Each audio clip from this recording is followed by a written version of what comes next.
This week is compassion, the soul trait compassion. We're jumping ahead a couple of weeks because of prior engagements from Jonathan and because of Caitlin's got a lot on her plate right now. So we're going to look at compassion. So what is compassion? What is compassion? What comes to mind when you think of compassion? Anybody have any thoughts on that? What comes to mind when you think of compassion? Caring. Empathy, caring. Being kind. Being kind. Okay. Those are all good. First thing, I'm going to give you the Webster's Dictionary definition. Webster's Dictionary defines it as a sympathetic consciousness of others distressed together with a desire to alleviate it. In other words, the awareness of somebody else's distress or somebody else's hurt and the desire to want to alleviate it. Can you read that again? Sympathetic consciousness. Of others' distress together with a desire to alleviate it. What's Oxford say? That I don't know. Did you guys already pray or? No, we did not. You know what? That's good. Thank you. I didn't know. I was just anxious to get started. I know we're running a little late, so I wanted to get started. But that's a good point. We will do that as soon as we're finished. We will close in prayer, and thank you for reminding me of that. Compare compassion with mercy. How is mercy and compassion different or similar? Mercy is defined as compassion or forbearance shown specifically to an offender or to one's subject to one's power. Also, compassion then is across the board, where mercy is toward the offender. In essence, yes. In essence, mercy is showing compassion or forbearance to one who is guilty, and you've decided to alleviate their guilt. Forgiveness, if you would. That's the Webster's Dictionary. So, what is the difference between the two? We think of compassion and mercy. What would you think the difference between the two would be? Compassion and mercy. Yeah. As defined by the Webster's Dictionary. Well, the definitions, compassion is toward those who have done the wrong, they're just in a bad way. Okay. And mercy. Mercy is toward those who have done wrong, somebody said no. Okay. As always, it's important to return to the original language and to the original context to understand not Webster's Dictionary's version of compassion or definition of compassion, but to understand the biblical definition of compassion. What is the biblical definition of compassion? Because if we're studying Mussar, it's in regards to how to live a holy life, how to better understand what compassion is to us and how we are to live it, then it's important to understand what the Bible has to say about it, right? What does the Hebrew language have to say about it? The Hebrew word translated as compassion is rachum or rachamim. Can you spell that? Rachum or rachamim? Yeah. Yeah, rachamim. Rachum is the... Rachum would be transliteration R-A-C-H-U-M. Yeah, so that's the root. Yes, that's the root word, and you see it either as rachum or rachamim. That's used more. Right, yeah. Rachamim would be R-A-C-H-A-M-I-M. Again, that's the transliteration. Rachum. Well, I'm glad that's off now. I can hear myself. Rachum can be translated. It's roughly translated as compassion. That's what we think of compassion when we look at the Hebrew term. However, it can be translated as mercy, as empathy, and also as pity. As mercy, as empathy, and as pity. Here's a couple of examples here. In Exodus 34:6, the New American Standard translates it as God compassionate and gracious. The King James Version translates it as God merciful and gracious. So from our English understanding, on our English understanding of compassion and mercy, we have defined the two as two separate terms. And yet, when the translators come across the Hebrew term rachum, here they translate, one translation translates as compassionate and the other as merciful. Which one is correct? Our English translations can make things a little confusing for us, trying to understand, okay, which one is it? I mean, it seems like it's conveying the same thing. I mean, the two seem interlocked together. They seem to be two sides of the same coin. There's not a whole lot of difference between compassion and mercy. And the reality is that in English, we have multiple words that convey very similar meanings. There may be slight differences between the two, but they convey very similar meanings, such as, like I said, rachum is oftentimes translated as compassion or mercy. It can also be translated as empathy or pity. And all of those have a very, very similar meaning or similar expression in English. There's only minor differences between them. The Hebrew is much more basic and simplistic. There are three, unlike in English, there are multiple words. There are three words in Hebrew that convey a somewhat similar meaning. But when looked at in greater detail, you'll find that there is quite a bit of difference between them. These three words, out of these three words, two of them are going to be studied in the Mussar, in this Mussar class. The first one is compassion or rachum or rachamim. Okay, it's the same thing. Rachum or rachamim, compassion. The other is loving kindness. What's loving kindness? What's the Hebrew term for loving kindness? Chesed. Yes, very good. What'd she say? What's Chesed. chesed? Oh, okay. Loving kindness. It roughly translates as loving kindness. Chesed. Okay, and we're going to study chesed later. Now, why are they two different soul traits? Why is compassion and loving kindness two separate soul traits? And why are they treated differently? Why did the Mussar teachers treat them differently? It's a rhetorical question because we're going to look at that in a moment. We're going to look at why they're treated differently, how compassion is different than loving kindness, or how rachum is different than chesed, and why Hebrew, even though it's much more limited, and the language is much more limited in its scope than English, there are two separate words there for a reason, and they're conveying two different expressions to us. Okay? What's that? Loving kindness would be more of the soul aspect between peoples and environment type things between peoples. You're on the right path. It goes a little bit deeper than that, but you're on the right path. You're on the right path. Like I said, there are three words. Two of them we're going to cover in this class, but there are three words.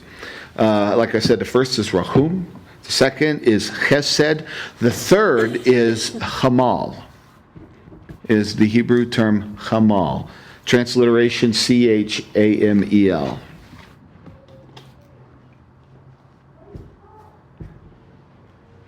In our English translations, they are often interchangeable. So, regardless if the Hebrew text says rachum, chesed, or chamal, they're oftentimes interchangeable in their English translation. It may use the term pity for all three, or it may use the term compassion for all three. What's the actual translation of Hamal? The closest translation would be pity. Pity. Pity. Or mercy. Okay. pity or mercy. But there's something there's something interesting that happens here. Even though they're used oftentimes interchangeably in the English, in the Hebrew there is a subtle yet very important distinction between the three terms, between Rahum, Chesed, and Hamal.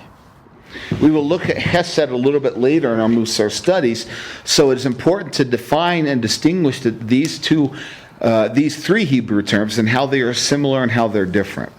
Like I said, Hamal essentially means to show pity. To show pity on someone. You can show pity and not have any action with it. Yes. I can pity the bum on the corner, but that doesn't mean I'm going to go over there and do something for him. And that's true.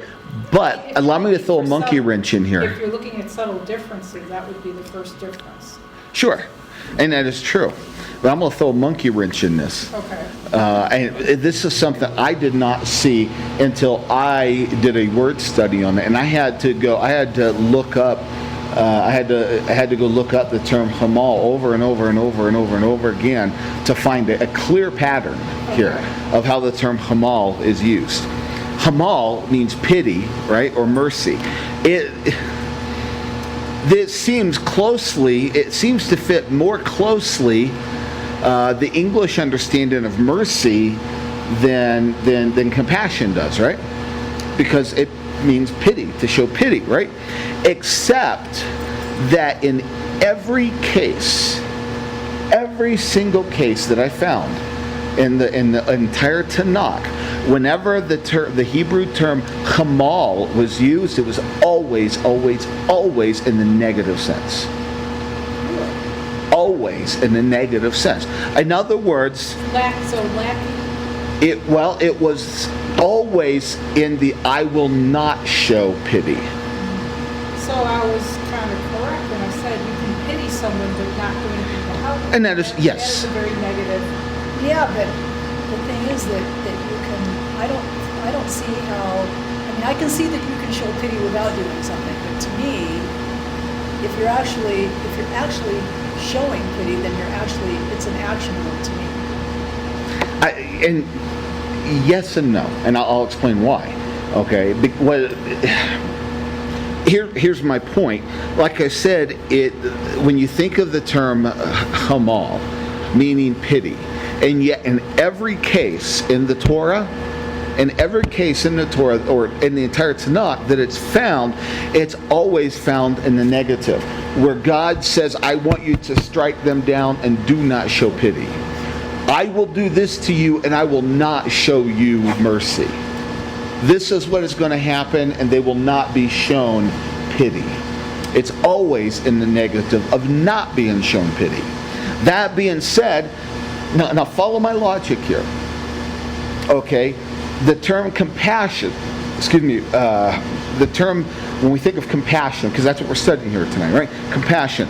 We think of compassion, the Hebrew understanding of compassion, which is, what's the word again? Rahum, right? Yeah. Rahum is compassion, and it can translate as either, Rahum can translate as either compassion and mercy. So here we find that when God gives pity, it is always wrapped in His compassion.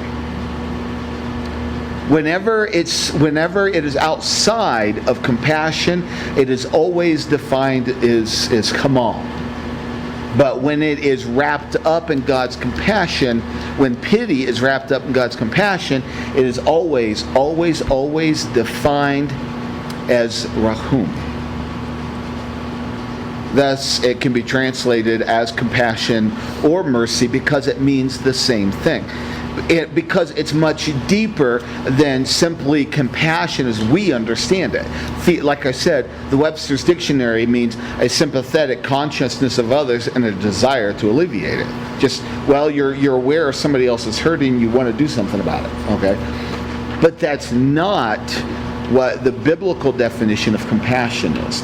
The biblical definition of compassion is something different. And when I explain what it means, you'll understand how and why it is wrapped up in the term, why mercy is also wrapped up in it. Okay? When the Hebrew speaker sees or hears the word rachum, they understand its relationship to another Hebrew term. There's another Hebrew term that it has an intimate connection with. It shares the same root word with the word racham. Rachum and racham is two different ways to say the same word. Rachum translates as compassion or mercy. Racham, anybody know what racham means?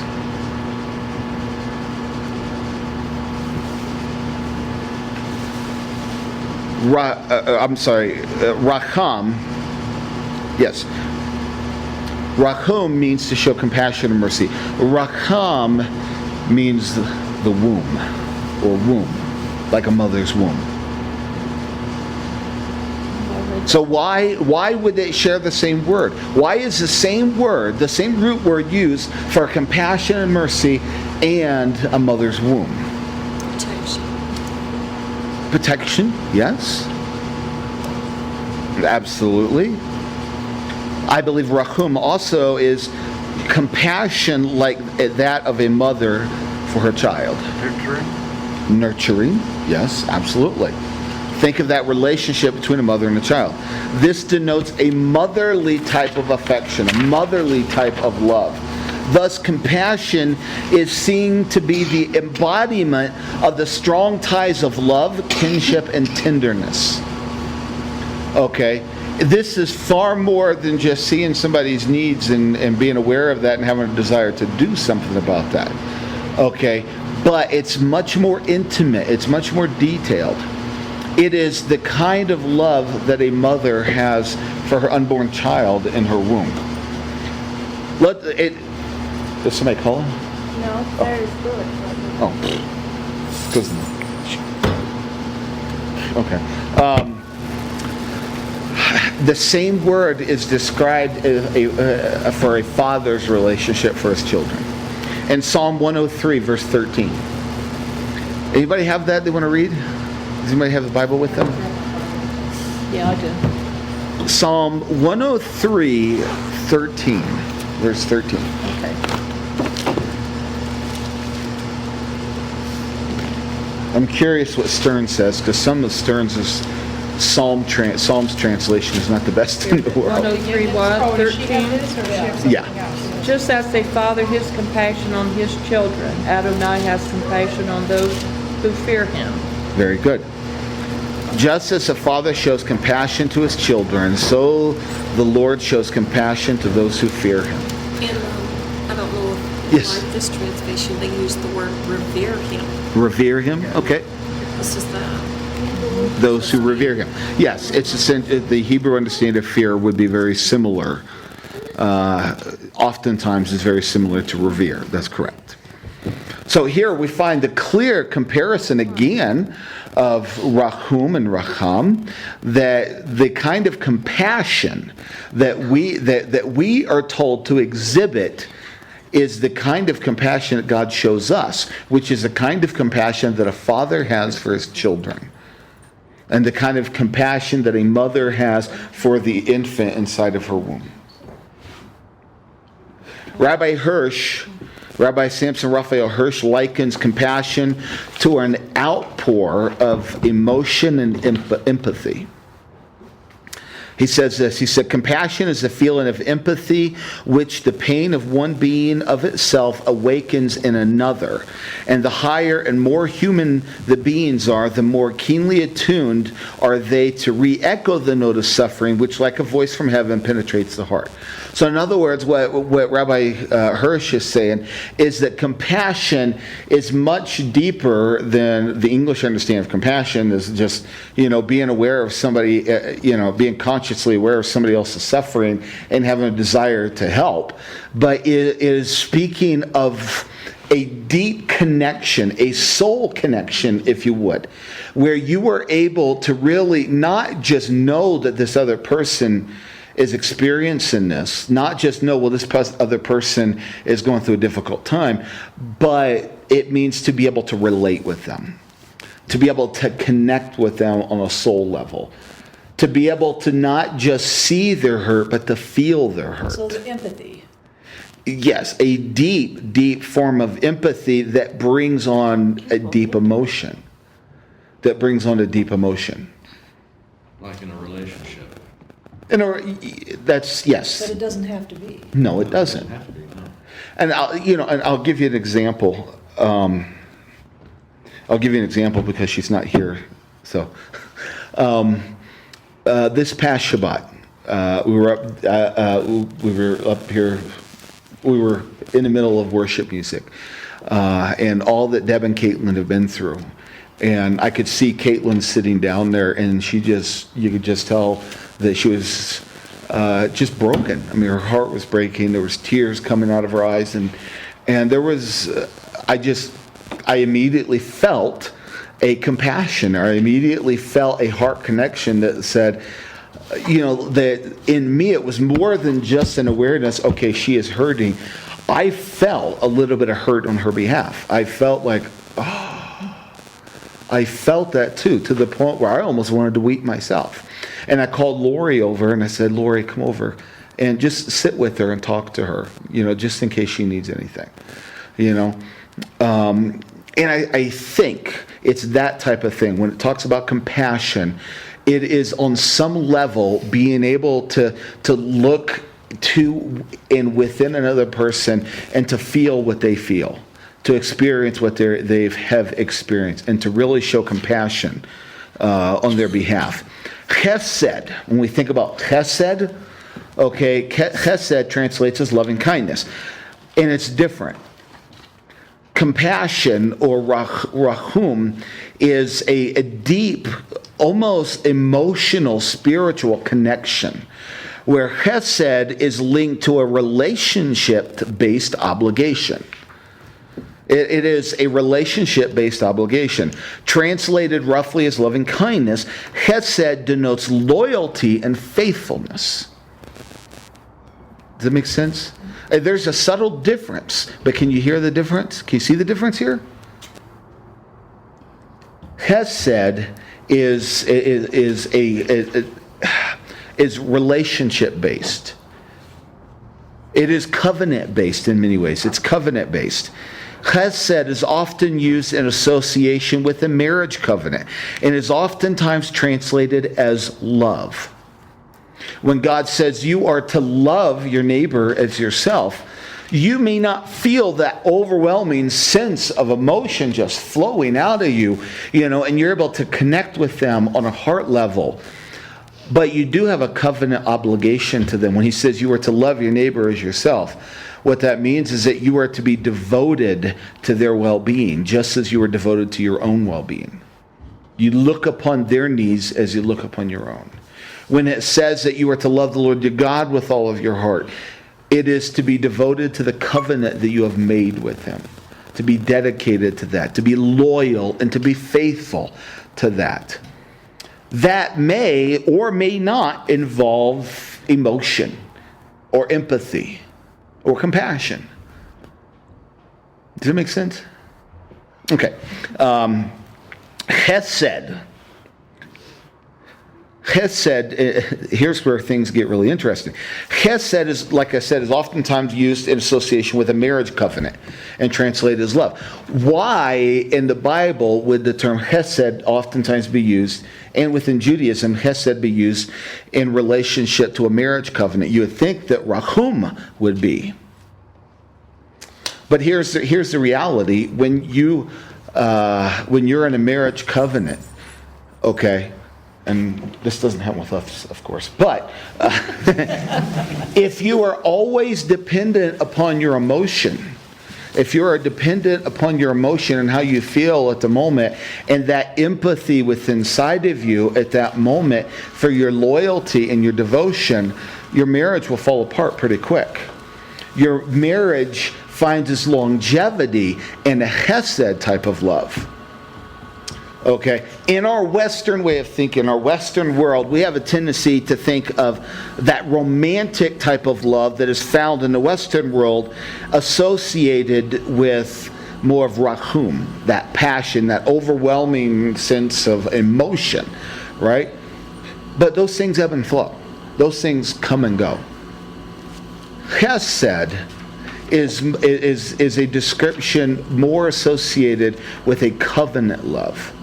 A covenant type of love that says, I am loyal and I'm dedicated regardless of how I may feel at the moment. I remember in ancient Israel, marriages were mostly arranged. Exactly.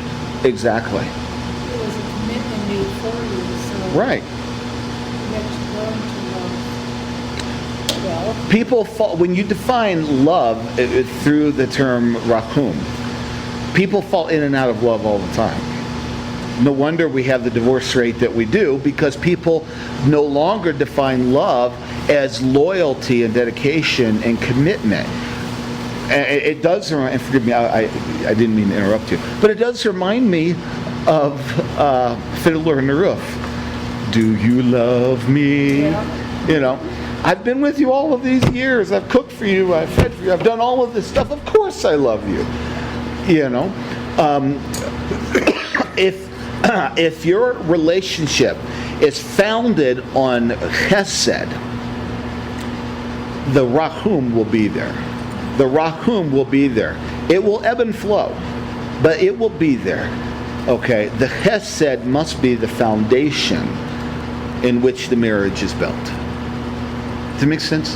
What were you going to add? I'm sorry. well, when I was in my junior year in high school, in our Bible class, we had to read a book, and it was called "Love Is a Decision to Be Learned." That is very true, right? And nobody thinks about that. That is absolutely correct. Love is a decision that needs to be learned. That's right. You learn to love. And you make the choice. It's as much a choice as it is an emotion. Right. And that's the other thing. People don't think about that. They think, oh, I don't feel this, so it must be all over. Right. And I mean, if we're honest, you know, I would say certainly the vast majority of parents didn't need to learn to love their child. Right? Their child was born to them. The moment they held their child in their arms, there was that connection, that soul connection that was there, that's much more closely related to Rahum than it is to Chesed. I mean, there's that intimacy, that connection there that knows that there's nothing that child can do that's going to cause me not to love them anymore. Well, you may get angry sometimes, but that child...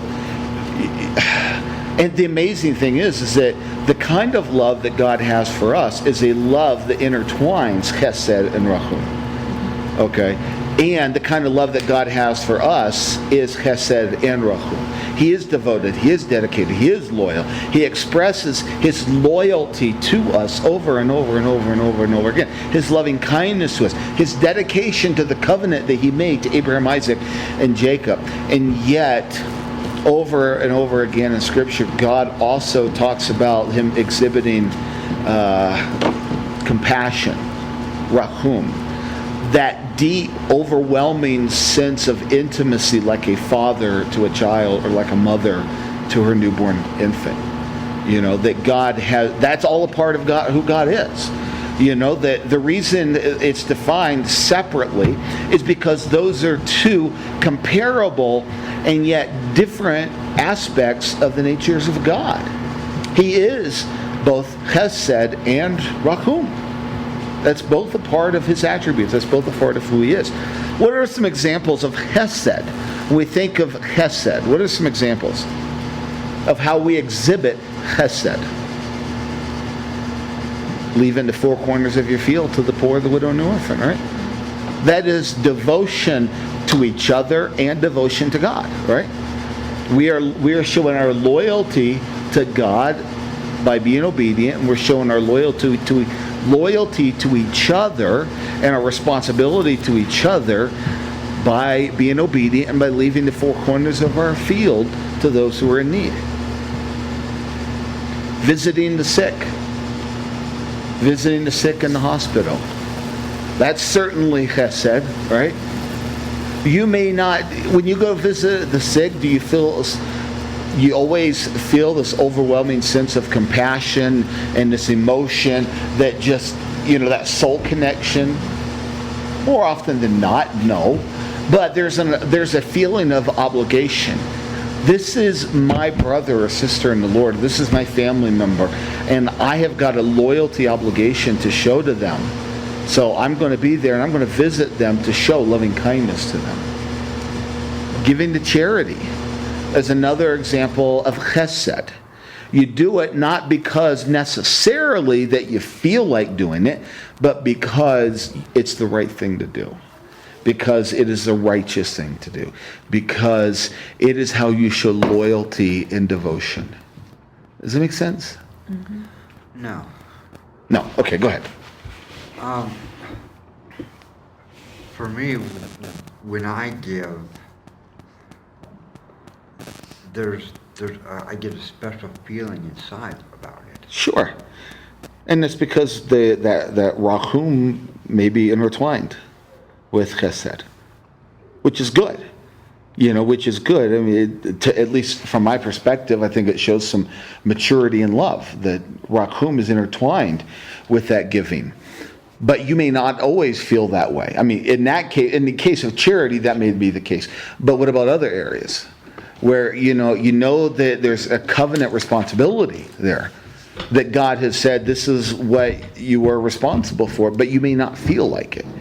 There may not be this deep sense of emotion and worship in it. You just feel like this is what needs to be done. We all experience that sometimes. Some areas in our life, we may feel a little bit more mature. We may feel that intertwining of chesed and rachum. In other areas, and I understand, I'm thinking externally here. I'm giving you my thoughts. So in no way, shape, or form take this as divine authorization. But I have a lot of interaction with people on a daily Sure. basis. Okay? And I kind of fall into the thing of less preaching, more action. Sure.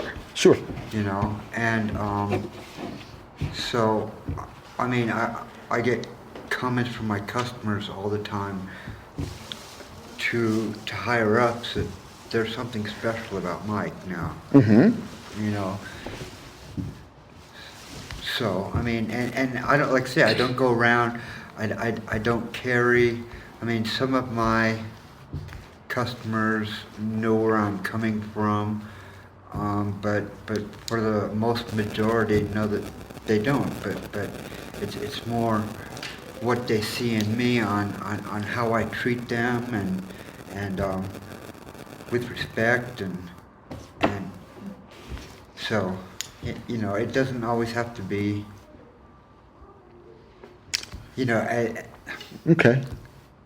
I like my job, okay, and that's the reason that I like my job. I mean, I almost treat it as a nonverbal ministry. Right.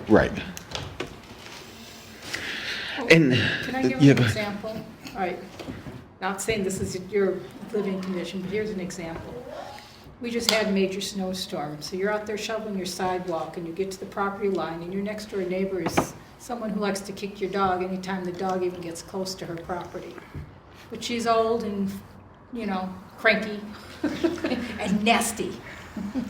And there's plenty of those people out there. Oh, yeah. So when you hit the property line, are you going to do like everybody else and stop at it? Or are you going to continue shoveling her sidewalk because it's the right thing to do because she can't? Even though she's a very nasty human being. There's no emotion neighbor was trying to get attached up to that. with- Well, there could be emotion attached to it, but Do you see what I mean? That neighbor was trying to get up the hill in their two-wheel drive Jeep, And so I took out a couple hands of my ice melt and put it under their tires so they could get up the hill.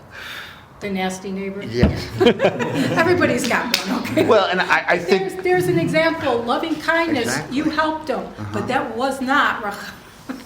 I doubt there's much racham involved in that because it's, And you know. sometimes they're not old. Not they're even- young. I Right. mean, in the back of your mind Not even going, enjoying nasty. I really want to see them suffer.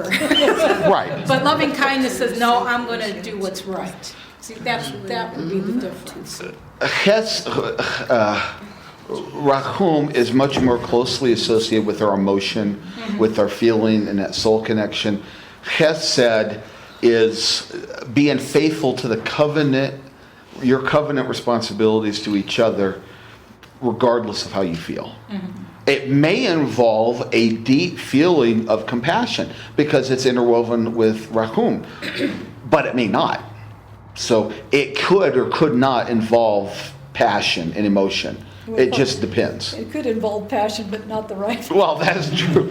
I'm going to shovel this damn sidewalk one finger or another. You're going to like it, dang it. But that would be like my first thought, is, Yeah. you know, are you Johnny's a shoveling lot your like neighbor's Mike. sidewalk?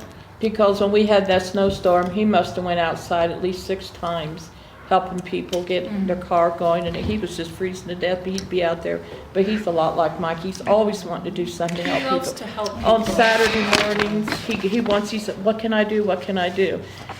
He's always wanting to help people. He's always been that way, always been that Well, way. and that the weather this last week is a prime example of, there were times where we may have felt true compassion for somebody because we saw them, and our heart reached out and goes, man, this person is stuck. How would I feel like if I were in that? Oh my gosh. And you just immediately made a connection with them. You had empathy for them, and you went out and you helped them. And you help them in part because of your responsibility as No, I don't. I'm being sorry. human. But you even more so, you did it out of true compassion. But there may have also been times where you're just like, you know what, it's cold out, I am tired, and this person's stuck because they did something stupid. That idiot. I'm going to get out and help them anyway, I got to go out there, and I'm going to get out, and I'm going to push their stinking car out of the way, and I'm going to do it, and I'm not going to be liking it, but I'll do it, So God knows your heart, so he knows why you're doing it. So you better But if we do it, But we gotta be. regardless of how we Yeah. feel, if we do it, he may change our attitude, but he will still reward us for being He obedient. will honor us for doing what's right. Yeah. Correct. Regardless. And when you help that older lady, you don't know how she felt about that. It might have did something good to her. Think, Well, that'd be nice. I'm not just saying never- it happened, I'm just. Yeah, you just I never used to know. shovel my neighbor's walk all the Yeah. time, but I like that, Right. Gene and Tom, so, totally different thing. It means going the extra mile. Yeah. Going the extra mile. It is, helping pull your neighbor's donkey out of the ditch. It is turning the other cheek, that type of a thing. It's our covenant responsibility to each other, and that's chesed. And we're going to look at that in much more detail later. But getting back to compassion. The author of the book, Alan Morinus, comes to the conclusion that compassion is not an emotion as described by Rabbi Hirsch, but instead he said that compassion really is a closeness. It is the feeling of being close to someone. The soul trait of compassion, he says, emerges from an experience of being very, very close to one another, or from an effort to draw close to one another. So he says that compassion really comes from the feeling an intimacy or a closeness to one another. To me, I don't know why the distinction needs to be made. I think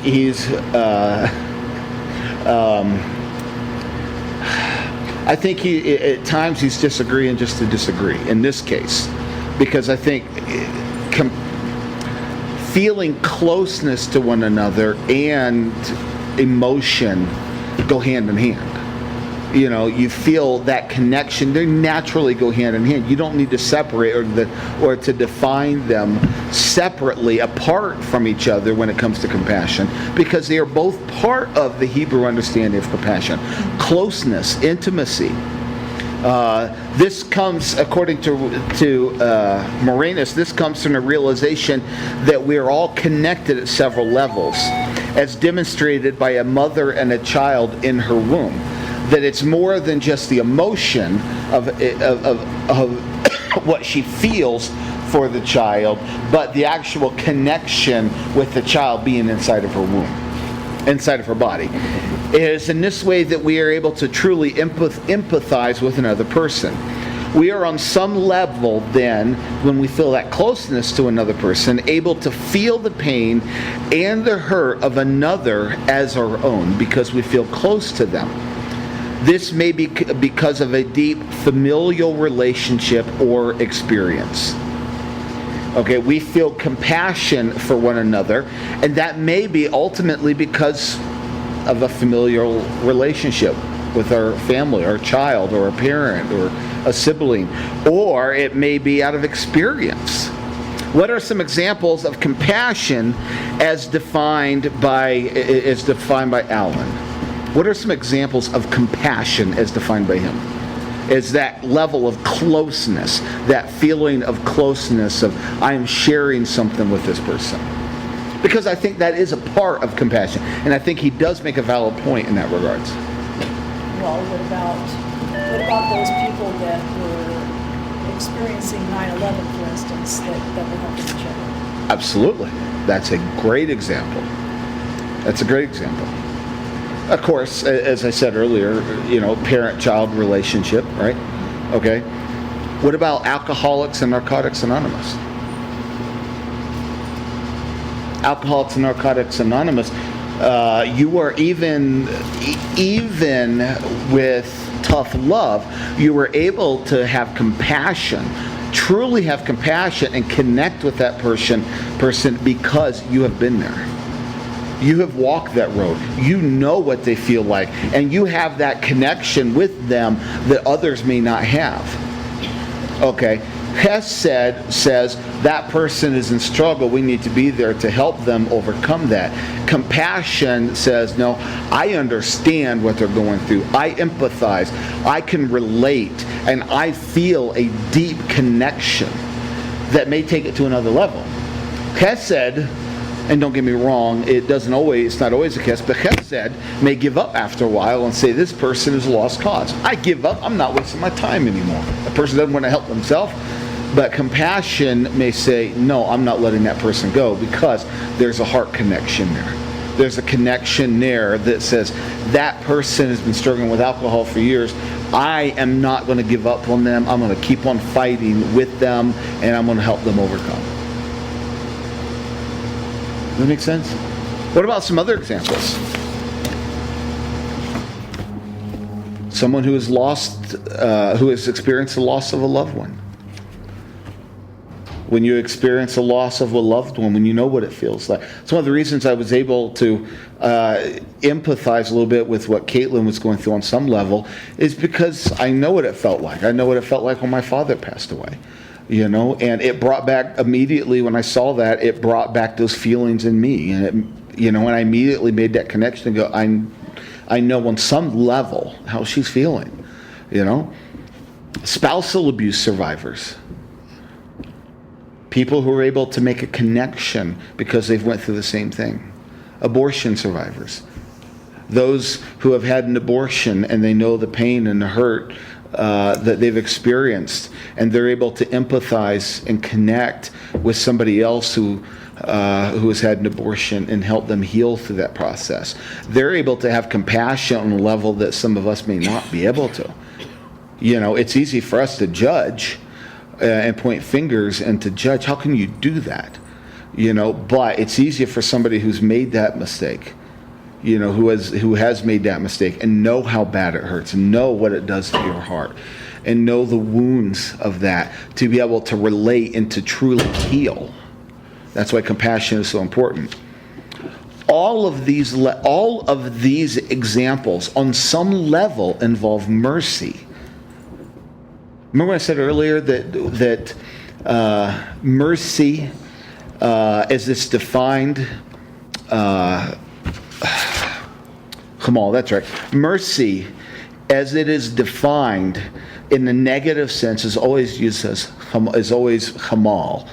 But when it's used in a positive sense of God showing mercy, it's always connected with compassion. That God is compassionate.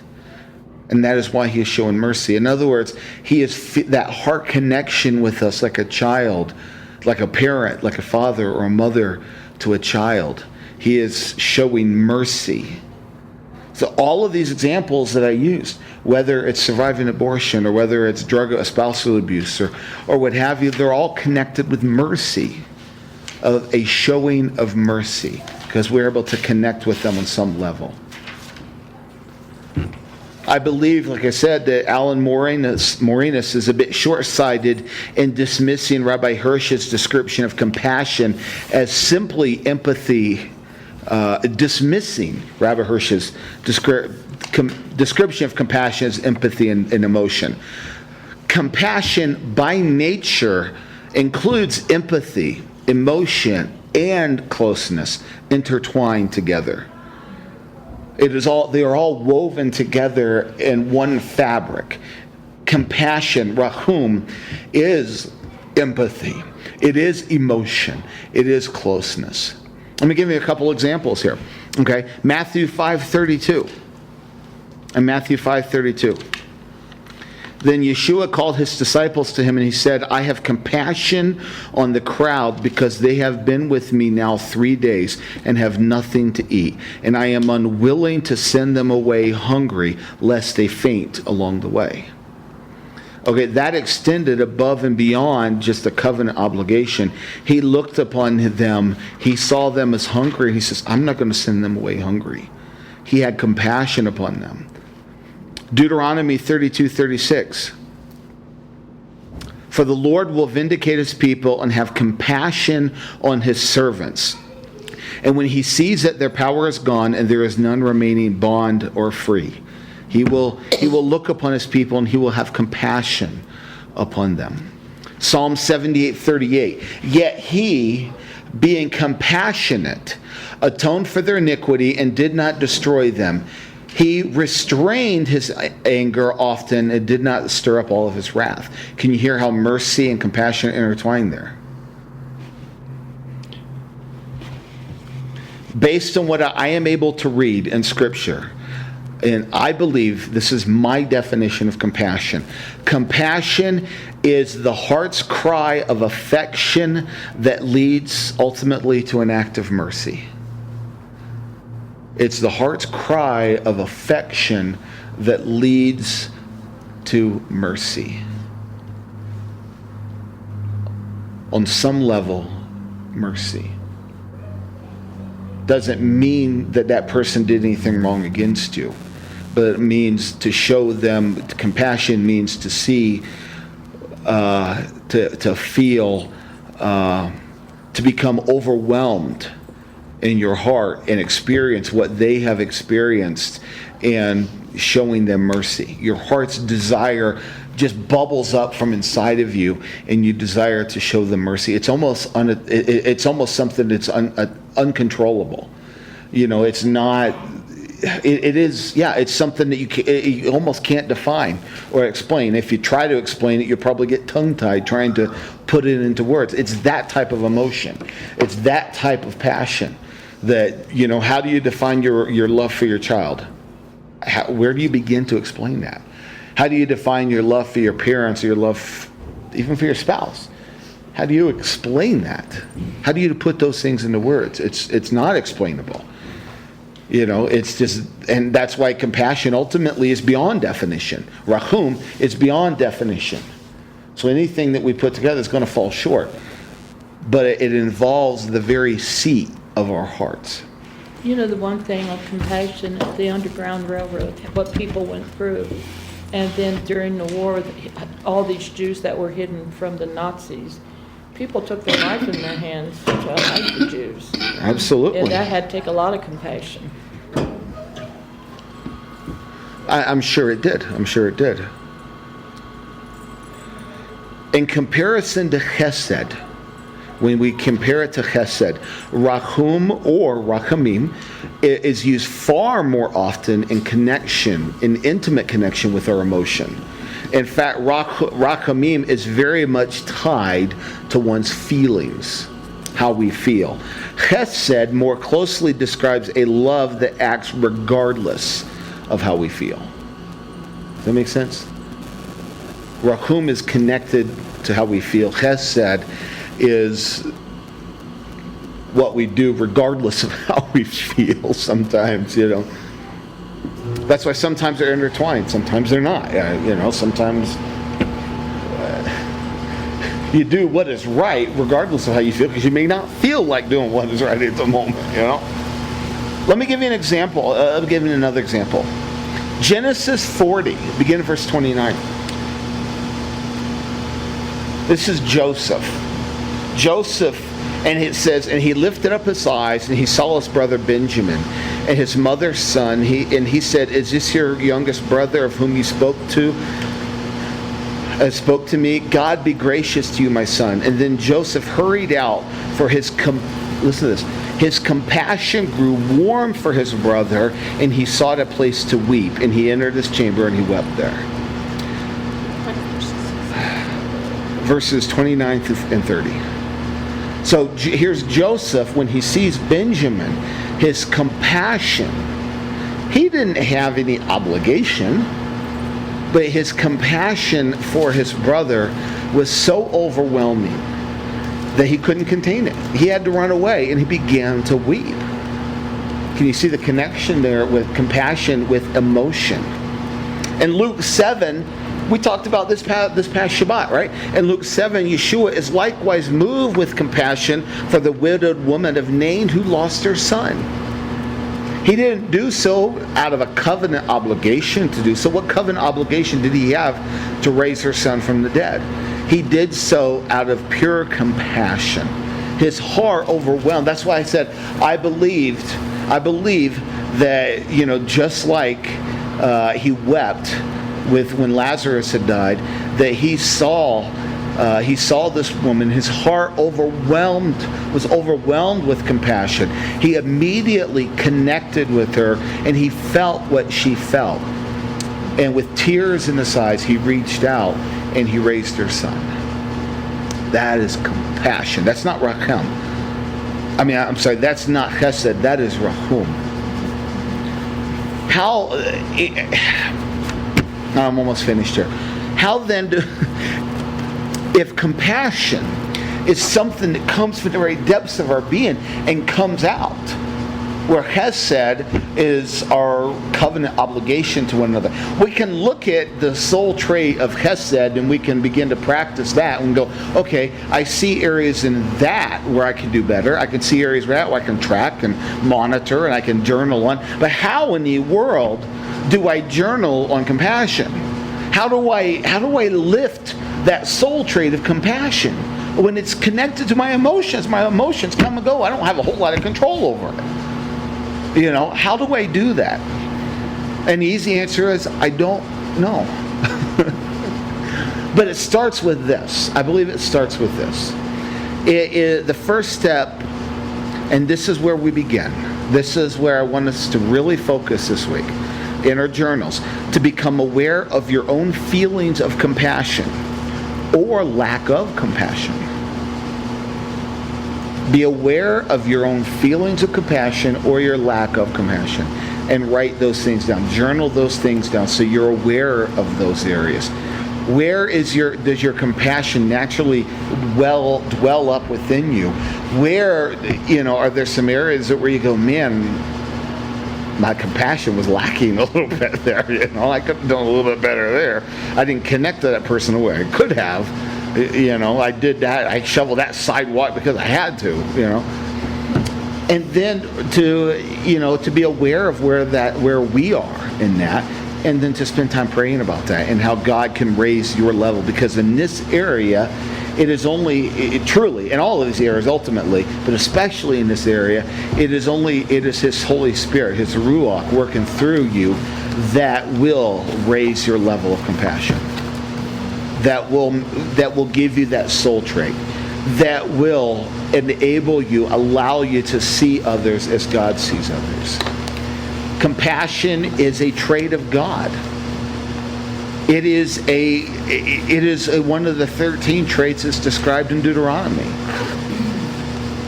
And if it's a trait of God, then it's important to ask ourselves, where am I with that? Lord, help me to become more compassionate. Help me to see others as you do. That's tough. Help me to see others as you do. Help me to see through your eyes. Help me to be able to see the woman on the road to Nain who lost her son. Help me be able to see my brother as Joseph saw Benjamin. Help me to be able to see my ex, as you see them. Boy, that's a tough one, right?